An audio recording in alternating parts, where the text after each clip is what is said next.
Janaki Sandhya serial நாளைக்கு ஒரு வேறு லெவல் எபிசோடு வந்திருக்குன்னே சொல்லலாம். மிஸ் பண்ணாமல் ஃபுல் வீடியோ கேளுங்க. அதுக்கு முன்னாடி வீடியோ பிடிச்சிருக்குண்ணா லைக் பண்ணிட்டு பார்த்து சப்போர்ட் பண்ணுங்கள் ஃப்ரெண்ட்ஸ்.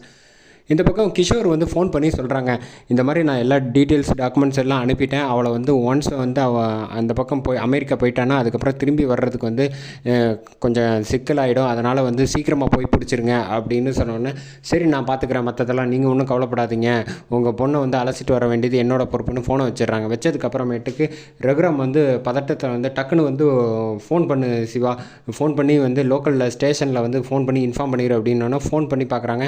ஃபோன் வந்து லைன் பிஸியாக இருக்குது அப்படின்னோடனே, என்னாச்சு அப்படின்னு சொன்னோன்னே, லைன் பிஸியாக இருக்குது, அவங்க வந்து ஃபோனை வந்து ரொம்ப கால் வருதுங்கிறதுக்காக வேறு ஏதாவது ஸ்டக் ஆகிருக்கும், அதனால் நம்ம வந்து நேராக போய் கூப்பிட்றது தான் சிறந்தது அப்படின்னு சொன்னோன்னே, எந்த ரூட்டில் போயிருப்பாங்கன்னு தெரியலையே அப்படின்னோன்னா, சீனு நீ முதல்ல பைக் எடுத்துகிட்டு போ, அதுக்கு அடுத்தது இந்த பக்கம் சிவாவும் இன்னொரு சைடில் வந்து பைக்கில் போகட்டும், நான் வந்து கார் எடுத்துகிட்டு இந்த இன்னொரு ரூட்டில் போகிறோம், 3 ரூட்லேயும் ரோடு தான் இருக்குது, 3 ரோட்லேயும் போனோன்னா நிச்சயமாக வந்து பிடிச்சிடலாம் அப்படின்னு சொல்லி டக்குன்னு வேகமாக ரகுராம் வந்து கிளம்பி போகிறாங்க. இந்த பக்கம் ஜானகி வந்து ரொம்ப பதட்டத்தில் இருக்காங்க. அதை பார்த்துட்டு வந்து பார்வதி வந்து சொல்கிறா, இந்த மாயானால் இருந்தும் பிரச்சனை தான், இல்லைன்னாலும் பிரச்சனை தான், என்ன அவளை பற்றி நமக்கு எதுக்கு பேசிக்கிட்டு அப்படின்னு பார்வதி பேசினோன்னா செம்ம கடுப்பாக இருந்துச்சுன்னே சொல்லலாம்.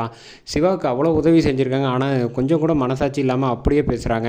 இந்த பக்கம் பாட்டி, அவள் தான் போயிட்டால, அவளை பற்றி ஏன் தேவையில்லாமல் பேசிக்கிட்டு இருக்கீங்க, ஆளுக்கு போய் வேலையை பாருங்கள் அப்படின்னு சொன்னோன்னே, இந்த சாரு வந்து எப்படியும் வந்து அவளெல்லாம் பிடிக்கவே முடியாது, அவள் இந்நேரம் ஃப்ளைட் ஏறி போயிருப்பா, நீங்கள் ஒன்றும் கவலைப்படாதீங்க அப்படின்னு வந்து பேசிக்கிட்டு இருக்காங்க மைண்ட் வாய்ஸில். சீனுவும் சரி, அதே மாதிரி அந்த பக்கம் சிவாவும் ரகுராம் 3 பேருக்கும் க்ளோஸ்அப்பில் வேகமாக பைக்கு காரில் வந்து வந்துட்டுருக்காங்க. இந்த பக்கம் வந்து மாயா வந்து சேரில் ஏர்போர்ட்டில் உட்கார வச்சுட்டு, இருமா நான் போய் எல்லாம் செக் பண்ணி ஃபார்மாலிட்டிஸ்லாம் முடிச்சுட்டு வந்துடுறேன் அப்படின்னோன்னா, ஓகே சார் அப்படிங்கிறாங்க. மாயா ஃபோன் பண்ணி பார்க்கலான்ட்டு தனாக்கு பண்ணலான்ட்டு பார்க்குறாங்க, ஃபோன் சுவிட்ச் ஆஃபில் இருக்குது. சரின்ட்டு அந்த வீட்டில் வந்து ஜானகி ரொம்ப பதட்டத்தில் இருக்கா. அம்மா நீ ஒன்றும் கவலைப்படாதம்மா, நான் வந்து மாயா ஃபோனுக்கு ஃபோன் பண்ணி இன்ஃபர்மேஷனை சொல்லிட்டா அவள் வந்து வீட்டுக்கு வந்துடுவாள்ல அப்படின்னோன்னா, சாரு ஒரு செகண்ட் தூக்கி வாரி போடுது. அச்சோ இவ வந்து கொஞ்சம் புத்திசாலித்தனமாக யோசிக்கிறாளே, இவங்க வந்து இப்படிலாம் செஞ்சுட்டா அவளுக்கு இன்ஃபர்மேஷன் போயிடுமே அப்படின்னு சொல்லிட்டு ஃபோன் பண்ணி பார்க்குறாங்க.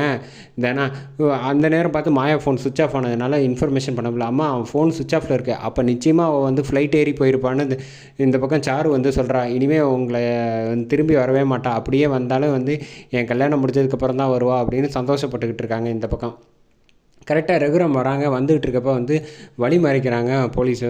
மறைச்சிட்டு வண்டியில் செக் பண்ணணும் அப்படின்னா, சார் நான் கொஞ்சம் அர்ஜென்ட்டாக போகணும், 5 நிமிஷம் தான் சார் ஆகும், முதல்ல வண்டி செக் பண்ணுங்கள் அப்படிங்கிறாங்க. வண்டியிலேருந்து 1 லட்ச ரூபா பணம் இருக்குது, அதை பார்த்துட்டு வந்து இதுக்கு டாக்குமெண்ட் ரெசிப்ட் மட்டும் கொடுங்க, கொடுத்துட்டு போங்க, இந்த நேரத்தில் வச்சுக்கக்கூடாதுன்னு உங்களுக்கு தெரியாதா அப்படின்னு கேட்டோன்னே, சாரி சார் நான் கொஞ்சம் அவசரத்தில் இருந்தேன் அப்படின்னு, எதுவாக இருந்தாலும் வண்டியை ஓரமாக வைங்க, டாக்குமெண்ட் வச்சுட்டு போங்க அப்படின்னு சொல்லிடுறாங்க. இந்த பக்கம் வந்து பின்னாடியே சிவாவும் வந்துடுறாங்க. வந்ததுக்கு அப்புறமேட்டுக்கு அவங்க வண்டியை செக் பண்ணிகிட்டு இருக்கப்போ வந்து, அண்ணா இங்கே நிற்கிறாரு அப்படின்னோன்னா, என்ன ஆச்சுன்னா ஏன் நிற்கிறீங்க அப்படின்னா, அது ஒன்றும் இல்லை, 1 லட்ச ரூபா காசு வச்சுருந்தே அதுக்காக தான் அப்படின்னா, அது வயலில் கொடுக்கறதுக்காக வச்சுருக்காங்கண்ணா, அதுக்கு ரெசிப்ட் வேணும்ல அப்படின்னா, ஆனால் வண்டியில் தானே இருக்குது அப்படின்னு சிவா வேகமாக ஓடி போய் வண்டி பின்னாடி டிக்கியை திறக்கிறாங்க.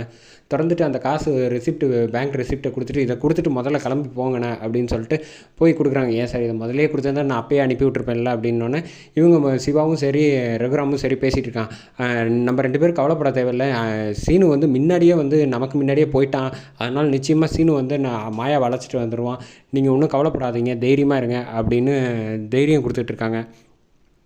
கரெக்டாக வந்து மாயா வந்து ஃபோன் வந்து சார்ஜ் இல்லைனால இன்னொருத்தர் பக்கத்தில் இருக்கவங்ககிட்ட வந்து ஃபோனை வாங்குறாங்க. ஃபோனை வாங்கிட்டு வந்து வீட்டுக்கு பேசிடுவோம் அப்படின்னு சொல்லிட்டு வந்து பேசுகிறாங்க. மாயா வந்து ஃபோன் பண்ணி பேச ஆரம்பிக்கிறாங்க. டக்குன்னு லைனில் வந்து எடுக்கிறாங்க. எடுத்துகிட்டு ஹலோ நான் மாயா பேசுகிறேன் அப்படின்னு, நான் சாரு தான் பேசுகிறேன் அப்படின்னு சொல்லிட்டு, சரி பக்கத்தில் உள்ளவங்ககிட்ட ஃபோனை கொடு, வீட்டில் இருக்க யாருமே வீட்டில் இல்லை, எல்லாருமே கோயிலுக்கு போயிருக்காங்கன்னு ஒரு பொய் சொல்லிடுறாங்க. இந்த பக்கம் வந்து என்ன நினச்சிக்கிட்டு இருக்க, அப்படிலாம் இருக்க வாய்ப்பே இல்லையா, ஆமாம் வாய்ப்பு இல்லை தான், நீ சீக்கிரம் கிளம்பி இந்நேரத்துக்கு நீ வந்து போயிருக்கணுமே ஃப்ளைட்டில், போகாமல் இன்னும் உனக்கு அங்கே என்ன வேலை அப்படின்னோன்னே, கவலைப்படுறியா கிளம்புறதுக்கு, உன்னை போட்டு விட்டதே நான் தான் உன்னோட டாக்குமெண்ட்டை வச்சு அப்படின்னு சொல்லிட்டு பாய் பாய், அப்படியே நீ திரும்பி வர்றதா இருந்தாலும் என் கல்யாணம் முடிஞ்சு என் ஹனிமூன் எல்லாமே முடிஞ்சிருக்கும், அதுக்கப்புறமேட்டுக்கு நீ வந்தா என்ன வராட்டி என்ன, ஓகே பாய் அப்படின்னு சொல்லிட்டு ஃபோனை வச்சிடுறாங்க. இந்த பக்கம் மாயாவும் ஃபோனை கொடுத்துட்டு என்ன பண்ணுறதுன்னு தெரியாமல் இன்னும் யோசிச்சுட்டு இருக்கப்போ கரெக்டாக வந்து பைக்கில் வந்து சீனு வந்து வந்துடுறாங்க. வந்ததுக்கப்புறமேட்டு கரெக்டாக வந்த வேகத்துக்கு பைக்கை வந்து ஒரு கார் மேலே வந்து லைட்டாக இடிச்சிட்டு கீழே விழுந்துடுறாங்க. அந்த வண்டி வேறு லைட்டாக டேமேஜ் ஆகிடுது. அதை பார்த்துட்டு அவங்க வந்து சீனு சட்டையை பிடிச்சிட்டு விட மாட்டேங்கிறாங்க.